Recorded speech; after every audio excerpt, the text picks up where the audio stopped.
నమస్తే అండి. తెలుగుదేశం మొదటి నుంచి కూడా కులాల సమతూకం పాటిస్తూ టిక్కెట్లు పదవులు ఇస్తూ వస్తుంది. అయితే బీసీలకు కాస్త పెద్దపీట వేయటం అలవాటు. మరి అలా అని కాపులకు పక్కన పెట్టలేదు. కానీ ఇప్పుడు పరిస్థితులు చూస్తుంటే కాపులను పక్కన పెట్టాల్సి వస్తున్నట్లు కనిపిస్తుంది. కూటమిలో భాగంగా జనసేనతో పొత్తు పెట్టుకుంది, భాజపాతో పొత్తు పెట్టుకుంది. అలాగే జనసేన వైపు నుంచి ఎవరికి పదవి సజెస్ట్ చేసినా కానీ కాపులే ఉంటున్నారు. 3 మంత్రుల్లో 2 కాపులే ఉన్నారు. అయితే భాజపా వైపు నుంచి క్షత్రియులకు అవకాశం లభిస్తుంది.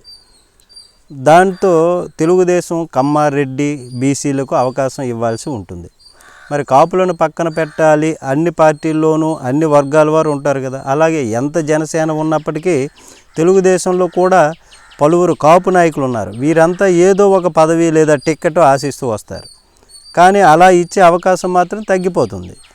అటు జనసేన కాపులకే ఇచ్చి ఇటు తెలుగుదేశం పార్టీ కాపులకే ఇస్తే మిగిలిన వారు అన్యాయం అయిపోతారు. అందువల్ల కాపుల కోట అన్నది జనసేనకు వదిలేసి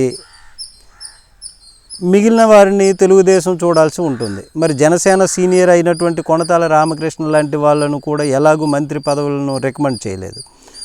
అందువల్ల కులాల సమతూకంలో భాగంగా టీడీపీలోని కాపులకు అన్యాయం జరిగేటటువంటి ప్రమాదం ఉంది. మరి ఇట్లాంటి వారిని జనసేనలోకి పంపించి అక్కడ పదవి ఇచ్చేటటువంటి ఏర్పాటు చేస్తారా ఏంటనేది తెలియాలి. నమస్తే.